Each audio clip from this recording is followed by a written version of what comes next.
Hello, comrades. This is Comrade Wolver here. I'm going to be doing a reading of Lennon's Last Struggle. Uh, so, if we pull this up right here real quick. So, Socialism for All. He does a good job on putting in good audiobooks and whatnot. Like he has been on a very anti-Trotskyist kick recently. So I want to provide more pro-Trotskyist sources so that y'all can get a different view and different opinion. So I'm going to be reading Lenin's Last Struggle. And let me zoom in here so that I can read it because I am blind as motherfucker.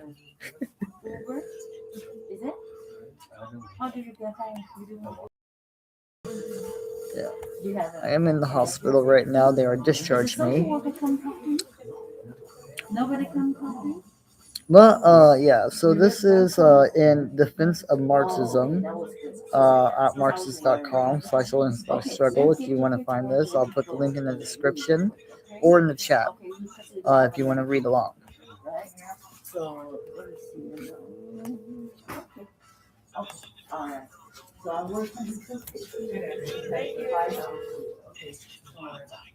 And I might do a better recording of this later when I have time. But I got nothing better to do, so I figured I'd do this right now while I'm waiting for the Uber to come get me and take me on the train to get back home to Kansas City. So let's pull this up real quick.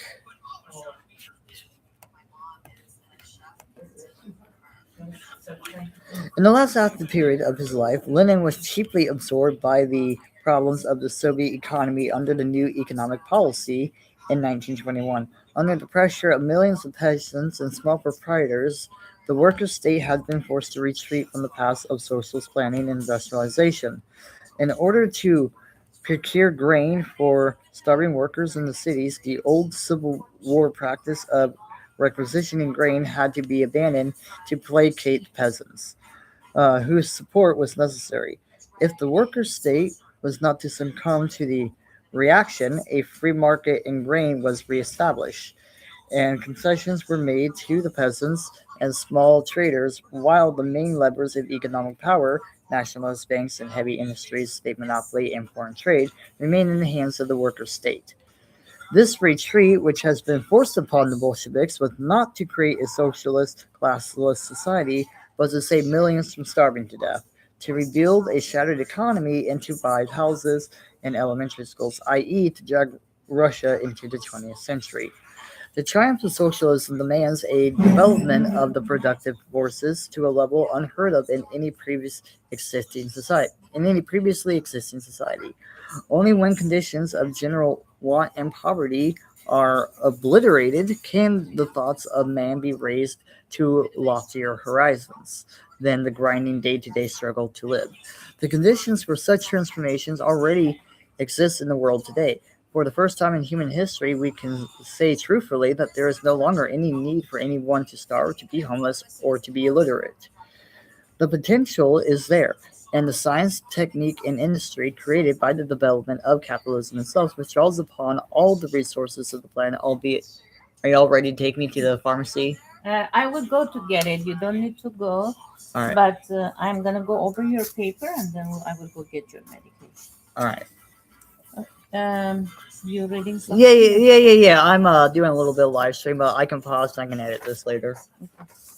Okay, so can you just check your Yeah. Mr. Walter Gaps. Okay, Mr. Walter. You have some restriction. So you're gonna have your left lower extremity, left leg. Yeah. Weight bearing as tolerated. Yep. So do not push too much weight, as much as you can tolerate. Yep. And right one, toe touch. Yep. Like only you can. Yeah. Yep. Left upper arm. Not supposed to use. you know, non-operative sling for comfort, and Yeah. I mean, I don't need uh, it. it like went through everything. Yeah. Okay, so you have 4 weeks range of motion, active assistant range of motion for your daily activities. Yep. For 6 weeks, for again nothing more than 5 pounds or nothing overhead. Weight of bearing as tolerated at 8 weeks, and no strengthening until 12 weeks. You have one appointment on March 10 at 10 a.m. So it's gonna be you're gonna return here, go to the building A on the fifth floor. I'm not sure how I'm gonna get all the way back here from Kansas City, but okay. I don't know, like, do you Well, want they to might have to change transfer it? it to a different hospital. Yeah, you can go somewhere Okay, okay, over okay. there, right? So they want you to follow up with the orthopedic surgeon. Mhm. Your staple, they're gonna Oh remove yeah, in two yeah, three. because of the like nose and everything. Yeah. Yep. So in 2 3 weeks, like after 16, Alright. between 16 to 23, you need to go to remove the staple, and then you're gonna have some imaging after surgery, and then of course you're gonna have the established care in Kansas. Yep. So you have some medication. The first one is gonna be acetaminophen that you can take 2 tablets every 6 hours. All right. Acetaminophen. Yeah, Okay, Tylenol. yeah. Okay, Tylenol. okay, yeah. Then you have aspirin that you're gonna take 1 tablet 2 times a day. Yep. So this is gonna help with the blood thinning, so prevent Yep. the Yep. blood clot. But if you pay attention here, it's chewable. So make sure you chew the medication before you swallow. Alright. So mirtazapine, 1 tablet once a day at bedtime. It's gonna help with your anxiety, depression, Yeah. and then once a day at the bedtime again 1 tablet. So the same thing. So this is a new order. Yeah. So just to make sure you get your medication for pain if you have pain. Mhm. So you again, these are the same thing, all the weight bearing and stuff for your instruction. And then how who is gonna help you with your wound? I have a comrade back in Kansas City in the DSA. Mhm. Okay, so how about like on your way over there? On my way over there, I don't have anybody help me while I'm on the train. But once I get off the train and I get with my comrades, Sylvia will help me. Okay, okay. So make sure you go back to the emergency over there if you have hard time, like with the pain, it Yep. doesn't go away. If you start having any fever, especially if it was higher than 104, any problem with breathing, any nausea, vomiting, any PO intolerance. Yep. Uh, so, um, and then already you know about your blade shoulder. Yep. Okay. And then this gonna be help you with if you wanna have access to your medical information. Android or iPhone, you can scan, enroll in the system, and you can see all your imaging and the result. All right. And then, of course, any symptoms with heart attack or the stroke, call 911 instead of going to the emergency. It can be chest pain at the center of the chest, Yeah. both arms, shoulders, nausea, vomiting. Hope I don't get a stroke. No, but I mean, that's how Vladimir Lenin died. around someone who gets, so you never know. It's not only for you. I know. I know. So just let sign here, and then let's go get your medication, and then we'll activate. Do you need food on your way over there? They already gave me a snack pack back here. So do you need more? Do you want to give me more? If you want to, of I'll take more food. Okay, what you Peanut butter and jelly sandwiches are all good. any sandwich, turkey, or No, because they all will have cheese on them, and I can't do the cheese. Okay. But peanut butter and jellies. If it doesn't have cheese, you okay? Yeah, if it doesn't have cheese, I'll eat it. Okay, I'm going right here. Oh, Okay, let me check first. Let me go get your.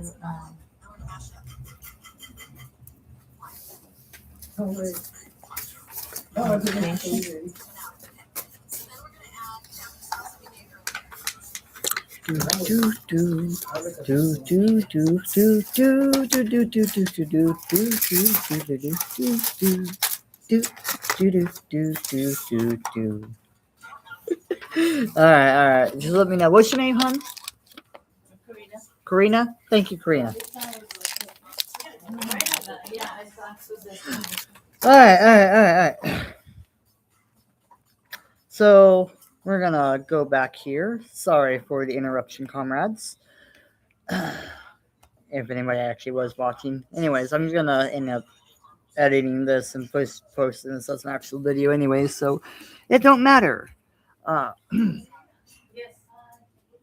so, this retreat, which was forced upon the Bolsheviks, was not create a socialist classless society, but to save millions from starving to death, to rebuild a shattered economy, and to provide houses and elementary schools, i.e., to drag Russia into the 20th century.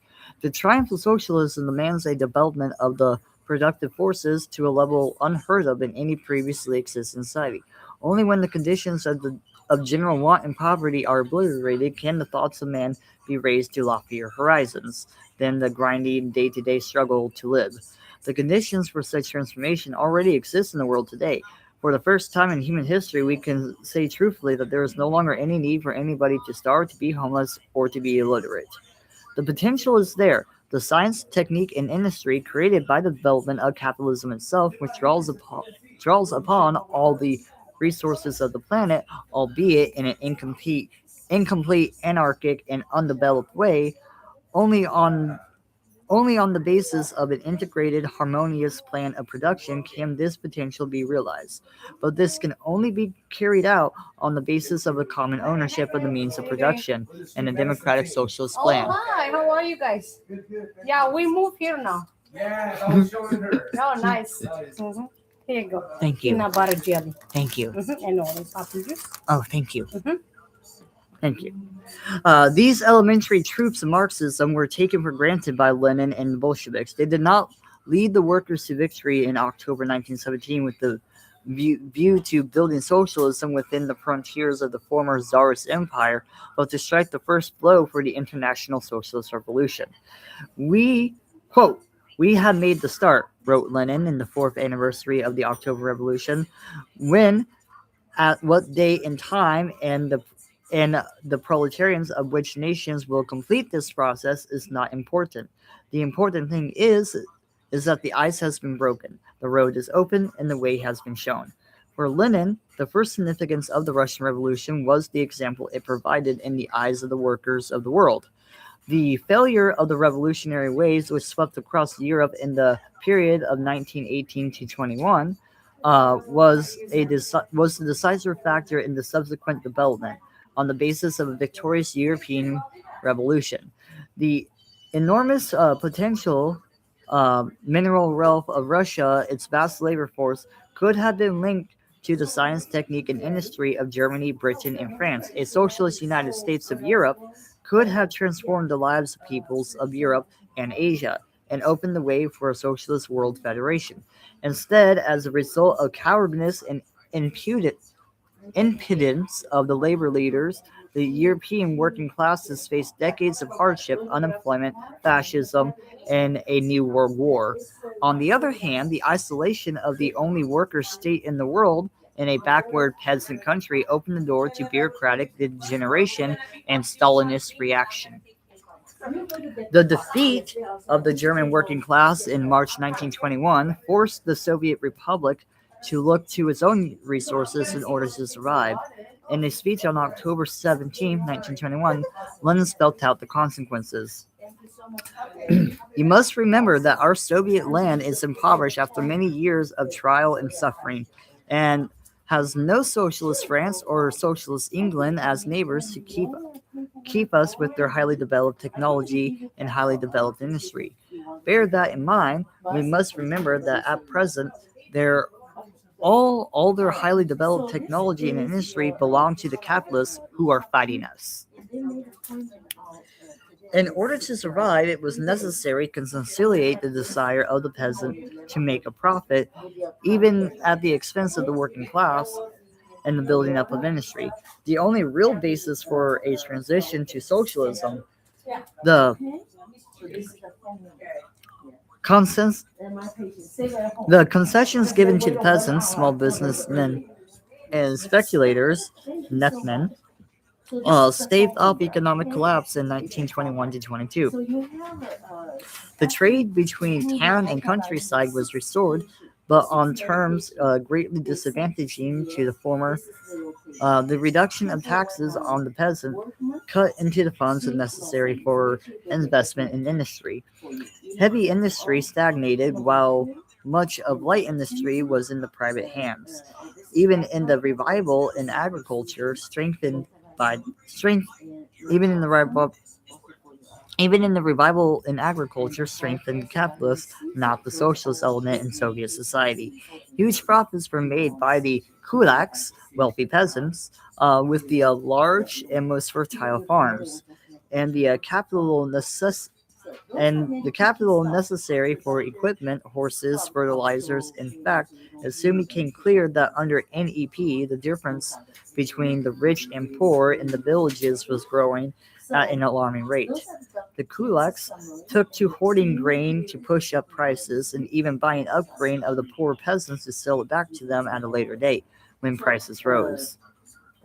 These tendencies were watched with anxiety by Lenin, who repeatedly warned of the need for a working class to keep a tight rein on the levers of the economy. At the Fourth Congress of the Communist International in November 1922, Lenin put the matter in a nutshell. The salvation of Russia lies not only in the good harvest of the peasant farms, that is not enough, and not only in the good condition of light industry which provides the peasantry with consumer goods. This too is not enough. We also need heavy industry, and to put it in good condition will require several years of work. So this is your meditation. I just need you to have one more signature here. That you receive.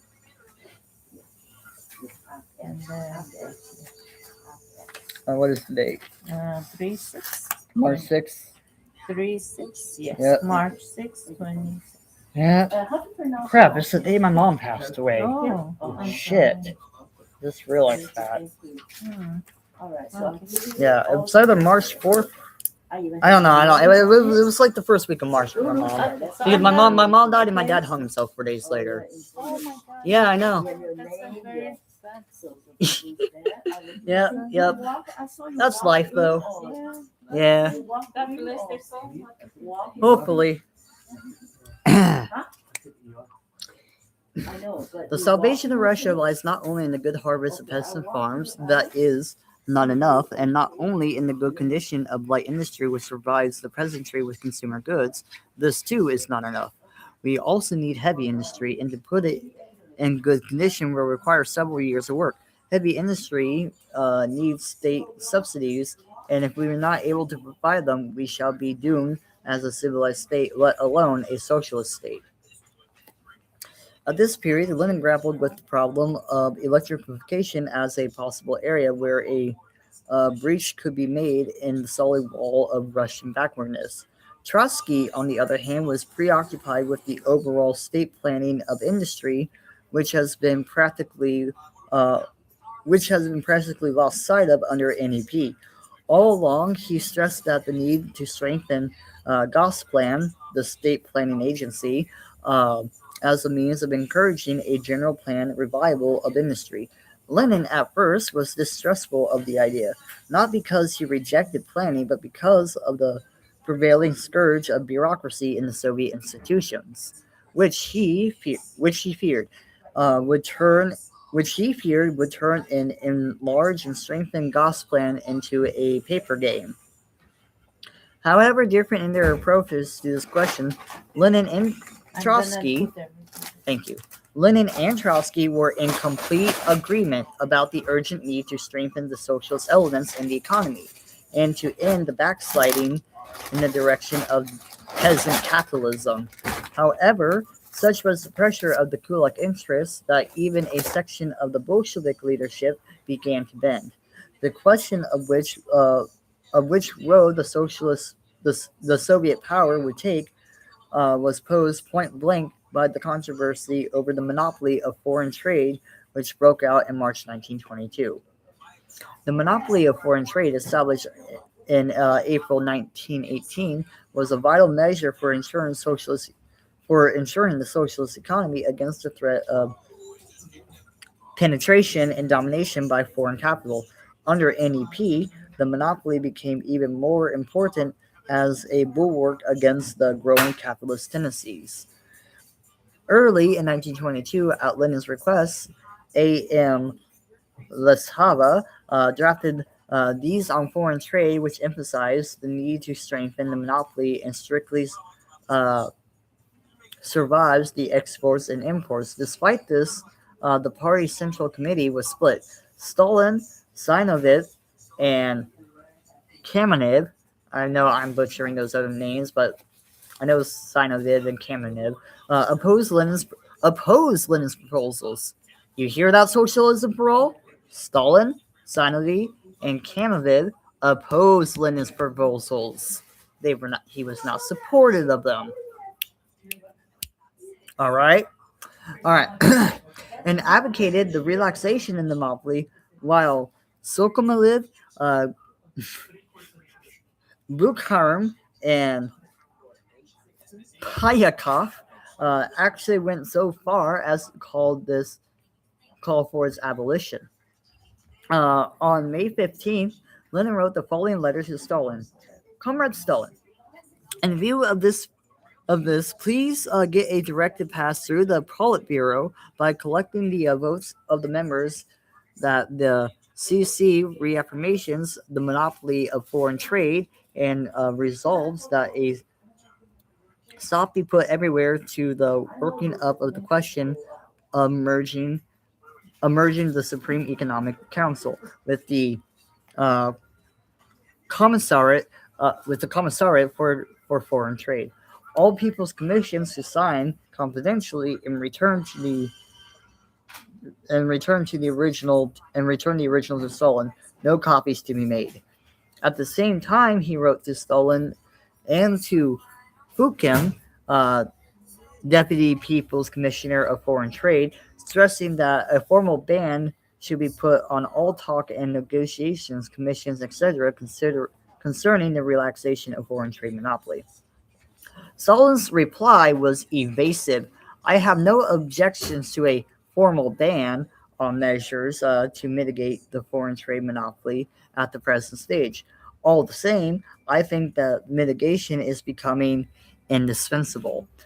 On the 26th of May, Lenin suffered the first onslaught of his illness, which put him out of activity until September.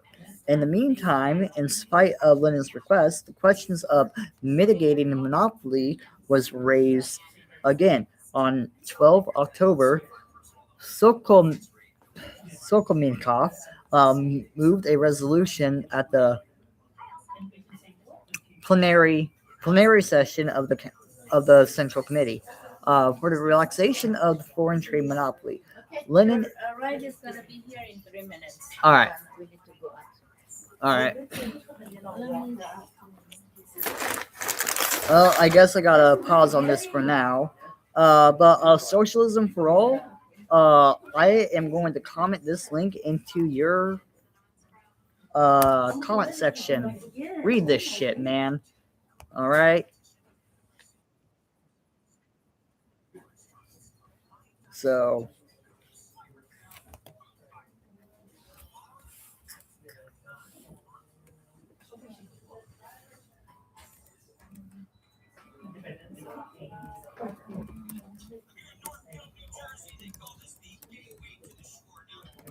All right, there we go. Commenting on your video. All right. And then I should be able to have Wi-Fi on the Amtrak, so I might be able to do a take 2 of this. We will see. We will see, brothers. We will see, comrades. Thank you for watching, any of you who did watch, and have a great day.